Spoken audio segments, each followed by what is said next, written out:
Hey everyone, this is Peter Estes of ValleyCAD, and this is another TechTip Tuesdays. So in today's video, what I'm going to be talking about is a tool called Pack and Go. And Pack and Go, what it basically does is it does a massive save as copy of SOLIDWORKS files and redistributes them to another folder location. And so let's say you have one part file and that part file has a drawing file and maybe it has an internal part inside of it or a reference part inside of it. If you did a Pack and Go, it could actually take all the items that are internal to that single part file, or if that part file is referencing something else and also has drawings associated with it, it'll actually package all those items and allow you to do a save as copy to a whole nother folder location. This also works when you are in an assembly. So I generally go to a top level assembly, and that will encompass all the sub-assemblies and part files and associated drawing files, and it'll allow me to take that and save it out to another folder location. Many times this is really useful if you have let's say a machine that is going to be the same as an existing machine, and you just have to do some minor tweaks to it. Well, instead of having to redraw everything, you just simply take the original assembly file that you designed already, do a Pack and Go, then that whole assembly can then be transferred to a new folder location. You can give it new names for every single part and assembly and drawing file, and then modify it to fit that new design. Okay, so in this application, we're going to take and look at this simple bottle that I have. This is based off of those insulated hydro flask bottles, or those, the ones that can have ice stay in it for eight hours or whatever. It feels like forever. And so I came up with my own little design here for one, and came up with my own little handle on it. And so looking at Pack and Go, where this is located is actually under your file, and you come down on there and you say Pack and Go. And so when I select that, this brings up the Pack and Go tool. And because I'm in an assembly file, SOLIDWORKS is going to list out the assembly and every single part and subassembly of this main assembly. Now, looking at this, what we're going to look at is what are these different areas to be looking at, and also what's going on across its top and also at the bottom.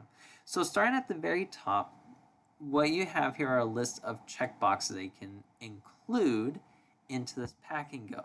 And so we can select files to be saved to the specific Pack and Go folder. Note, unchecked files must be made available to successfully render the model. So whenever I'm doing Pack and Go, I generally include drawings. And SOLIDWORKS will keep a memory of that, saying, hey, yeah, last time you included drawings, so we'll keep it that way for you. Really useful. If you did simulations within your assembly or part files, you can also include those simulations. And also there are include toolbox components. You could also include custom decals, appearances, and scenes. So if you made something unique for this assembly or part file, it can actually take that information and send it off with that new file that you're going to be creating. And also you can say include suppress components. Okay. So now looking a little bit further down, you'll see that we got this, what looks like a table. And starting from left to right, you'll see that our very first column has a series of checkboxes. What these are set up to do is, if it is checked, it's going to include it in the Pack and Go. Okay. Now, where you're going to uncheck these boxes is, let's say you had an assembly that had common part files in it. Let's say you had a standard part file library that you're pulling from. Generally, if it's purchased parts or it's just components that you use on every single machine. Well, you would want to uncheck that from your list. And so, like in my scenario, let's say that this little cap that I made for this bottle, it's a standard cap, and it gets used over and over again on every single bottle that I design if I was a bottle manufacturer. Okay, and so I could come in here and say, all right, there's my cap part file. I would uncheck that, and what SOLIDWORKS will do is it would ignore saving this one particular part file as a new part file. When I do this though, and I make a new assembly, it's still going to reference and pull in this part file, but it's going to pull it from its original folder location. Okay, so remember, packing go is kind of like a save as copy function. It's a massive save as copy. So everything that's checked actually gets saved as and saved as a new part file. Well, if I have standard parts, I don't want to do that. So that's why I would uncheck this here. Okay, in this scenario though, I do want to include this because I'm going to be making some alterations to it. The next column that we are going to see is name. What name is it's to organize saying what is each component that's going to be added to this pack and go. So we'll see at the very top, we got main assembly, then we got the bottle part file. The bottle has a drawing file, and that's the name of that drawing file. You can also see here that says that it's not open right now. So even though my files might not be opened, it's still gonna grab it. Okay, so it's an awesome tool. And then also we see our cap, and then we see main assembly. So it's saying also include this main assembly here. Okay. The next one over is you'll see in folder. So if you had an assembly that had part files that are being referenced from other folders, like remember I was talking about those common parts, it would list that there. Okay, so it's just a way for you to verify what all am I including in the save as copy function or as pack and go function. So if I see this and I see Dropbox, ValleyCAD, common parts, I go, oh, this part file is common. I don't want to include this in my pack and go. Going back to that checkbox function, I would just simply uncheck it. Okay, so now what we would be looking at is the parts that or the columns that we would want to be changing the name to. So what we see here is the save to name function. And also we see a save to folder. These are the two columns that are going to be updated when we complete our pack and go function. These are the new part file names, and this is the new folder location if I choose to put it in a new folder location.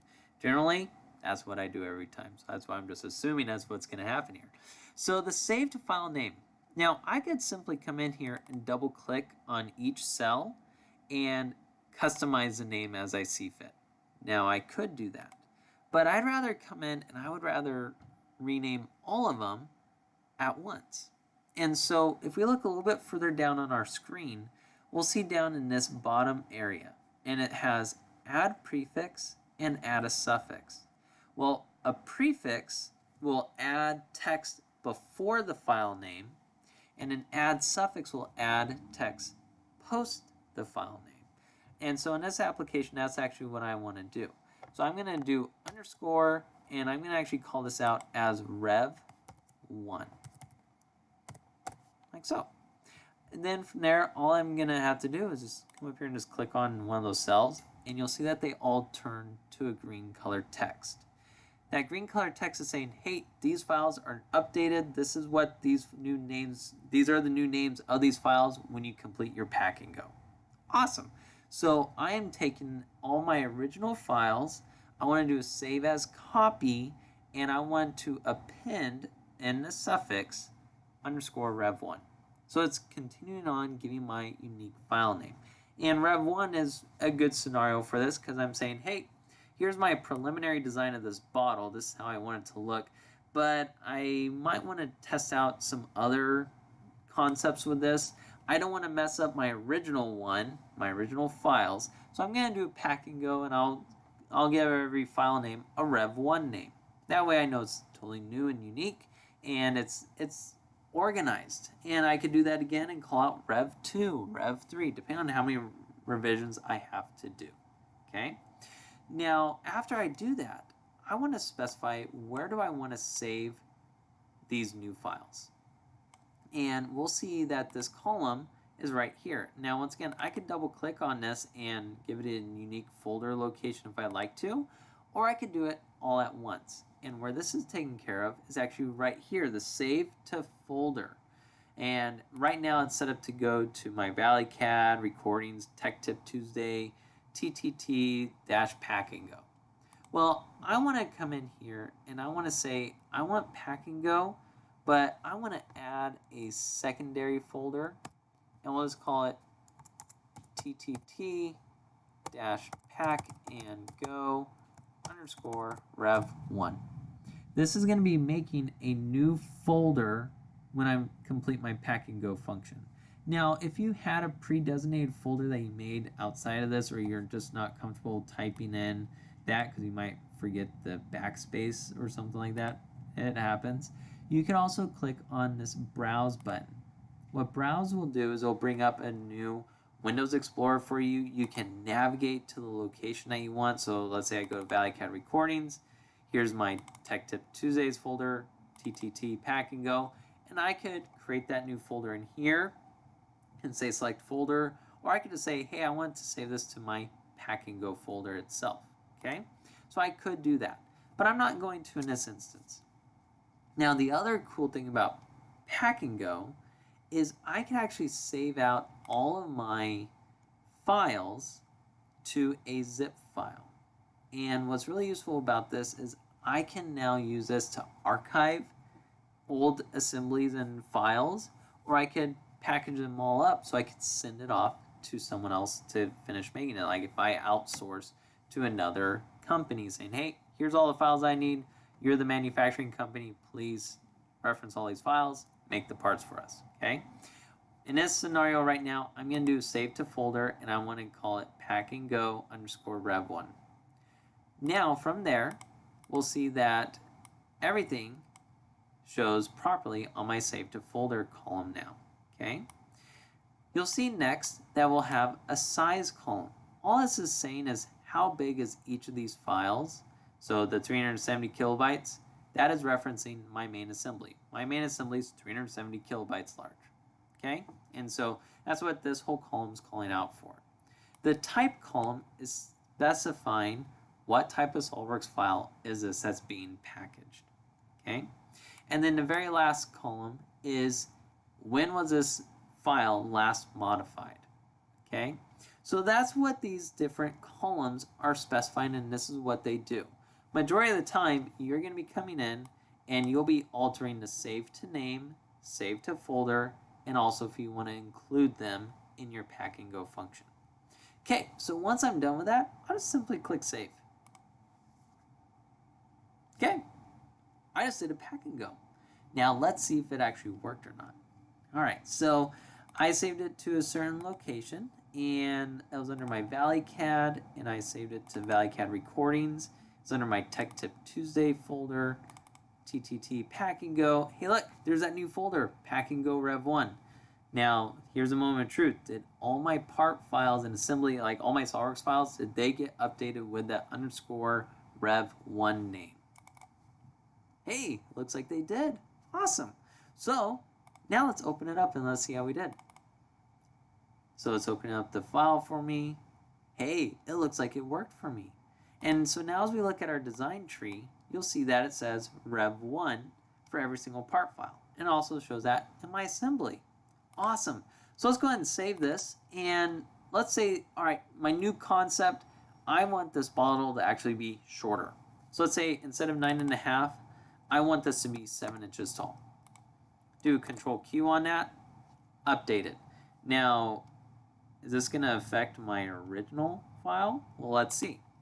So I'm just going to do a quick save here, save all, and then once it's done saving, do a Control Tab to go back to the other assembly. Give my computer a second here to find it.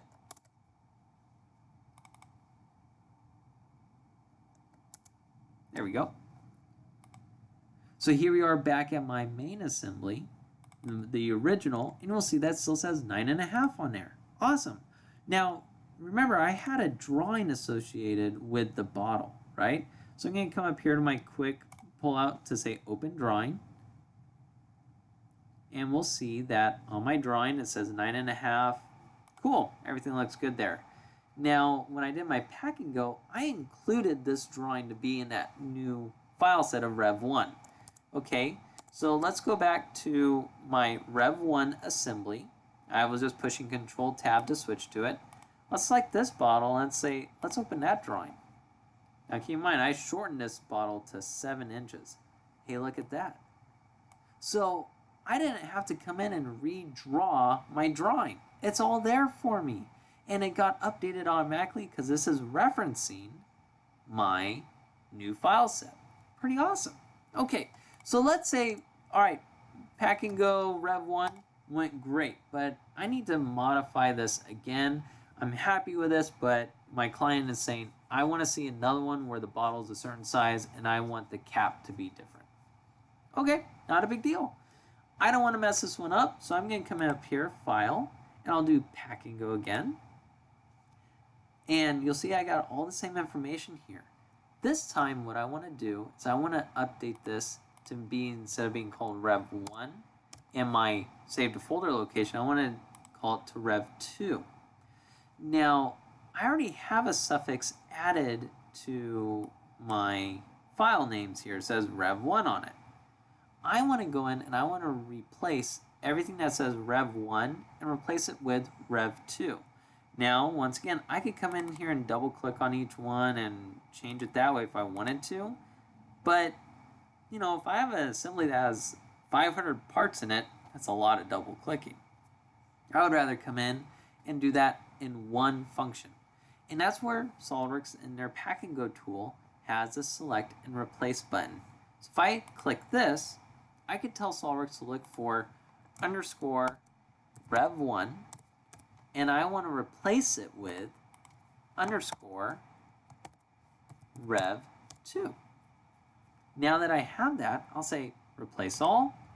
We'll see in the background that all my text turned green, and wherever it said Rev 1 got updated to Rev 2. So if you have a standard file naming structure, let's say you have a part numbering system that always starts with 1, 2, 3, 4. And then your next project is 1, 2, 3, 5. And then the next one is 1, 2, 3, 6. Well, you could go in there and let's say every single machine is the same. And we just have a different project name for it.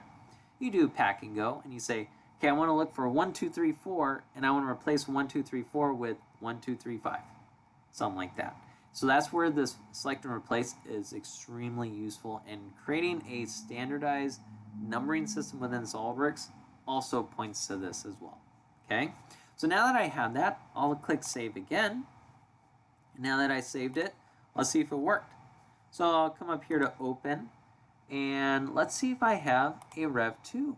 Hey, I got a Rev 2 folder now, and there's all my Rev 2 files. Awesome. Okay, so let's come in here and let's open up the assembly. Now this assembly is going to look just like my Rev 1 because it was based off of that 7-inch height. Let's say this time we want to go to 8 inches and I want to modify my cap a little bit. Let's say I want my cap, we'll come in here and edit this, and let's say that my cap, let's say I want to get rid of this inside handle portion. Let's just say. So I'm going to do what's known as hacking and slashing, and it's just for purposes of showing how we can do this. I'll come in and I'll simply come and cut this out. Okay, so let's say I want to make it to where, you know, instead of cutting that out, let's say I want to cut out this bottom piece here. Okay, so I would come in and I would do a rectangle and simply come over and we'll just draw it out like so, and we'll say that I want to cut this out all the way through both ways and say okay to that, and we'll say that looks good. So now I modified my cap on this. I also modified the bottle. I click save on this. Now did this affect my Rev 1 at all? Well, let's see. If I do Control Tab to go back to Rev 1, looks like it didn't affect anything on it, right? Pretty awesome. So this is where Pack and Go is so useful, and it's a tool that I use all the time for when I need to do some differences in being able to take a preliminary design and then make revisions on it, because clients will say, hey, that was great, can we also test this function out? And so we will get that done for them. And so Pack and Go is something that we use here at ValleyCAD all the time, actually. And it's an extremely useful tool. So I hope you guys enjoyed today's video. You got to see how Pack and Go works and see some scenarios on how you can replace text and also add new names, add new folders, and so forth. If you got questions, feel free to shoot us an email. You can find it on our website. It is valleycad.com. Email me directly. It's peter.estes@valleycad.com. We're also on Twitch. So hop on to Twitch. It's twitch.tv/valleycad. Or you could just simply pull up Twitch and type in @valleycad and we'll pop up. We're on there almost every day, live streaming design work or doing Q&A sessions and so forth. So highly recommend get on Twitch, subscribe, and follow ValleyCAD on there so that we could be a part of the community and see what we're doing. Also, like us on Facebook and Instagram. Really enjoy doing these videos for you. Leave a comment on this video. Let us know, hey, how are you using Pack and Go? Have you ever used it before? What are some hiccups you might have? What are some other things that you are having questions about? Okay, so feel free to reach out to us. Once again, hop onto our website, www.valleycad.com. Find us on Facebook and Instagram as well. My name is Peter Estes. I'm the owner of ValleyCAD. Thank you for being with us today, and always remember you learned something new. Have a great rest of the day, guys.